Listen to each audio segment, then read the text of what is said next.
অন্যায় করলে মা যেমন বকাবকি করে, ঠিক তেমনই কিছু হলে কিন্তু মাই দেখাশুনো করে, মাই সাথে থাকে। কিছুদিন ধরে না ট্রেনে খুব গন্ডগোল হচ্ছিল, যে কারণে ট্রেন অনেক লেট, কখনো তো প্রচুর ট্রেন ক্যান্সেলও থাকে।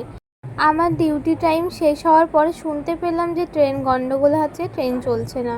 তো গাড়ি করেই যেতে হবে। তাড়াতাড়ি বেরিয়ে রোডে আসলাম, দেখলাম কোনো গাড়ি নেই, আর যাও গাড়ি যাচ্ছে সব ভর্তি।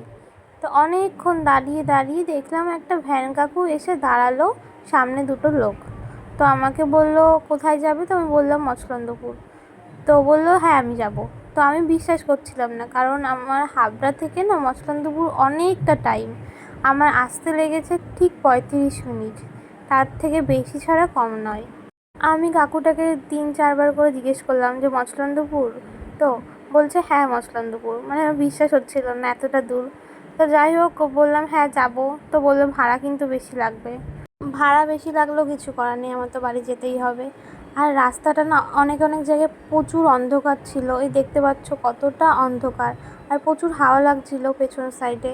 তো আমি ভাবছিলাম যে কখন বাড়ি যাবো কখন বাড়ি যাবো, অনেক টাইম লেগে গেছিলো। 35 মিনিট তো লেগেই ছিল, তার থেকে বেশিই লেগেছিল। তো যাই হোক অনেকক্ষণ টাইম পর আমি এই নামলাম ভ্যান থেকে, তারপর বাড়ি যাচ্ছি।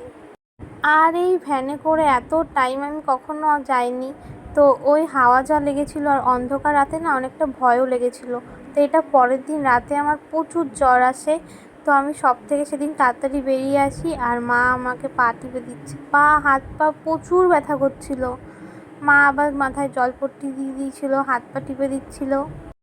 আর দেখো আমার মায়ের মুডটা কত খারাপ, যেহেতু আমাদের না শরীর খারাপ হলে আমার বোনের তো মায়ের এরকমই অবস্থা হয়, মায়েরই মন খারাপ হয়ে যায়। আর এই ওয়েদারে না প্রায় সবারই জ্বর আসছে। এই যে বৃষ্টি আসছে আবার রোদ্দুর, বাইরে থেকে ঘেমে টেমে শপে গিয়ে হঠাৎ করে এসির মধ্যে ঢোকা। তো এই চক্করে এত ঠান্ডা লেগে যাচ্ছে, সবারই প্রায় জ্বর আসছে। আর আমার না প্রচুর মাথা যন্ত্রণা করছিল। আর একটা জিনিস, আমার এই যে লিপস্টিক পরা আছে, এটা আবার ভেবো না আমি ভিডিও করার জন্য লিপস্টিক পরে বসে আছি। মেন কথা আমি না আমার ডিউটি থেকে এসে মুখ টুক ধোয়াই হয়নি, এত জ্বর এসেছিল আমি মুখ ধোয়ার অবস্থাতেই ছিলাম না, জাস্ট পা হাত পা ধুয়েই চলে এসেছিলাম বিছানায়। আর তারপর মা এসে হাত পা টিপে দেয়। আর এই যে মাথায় আমার জলপট্টি দিয়ে দিয়েছিল মা, তো এটা দেওয়ার পরে অনেক ভালো লাগছিলো।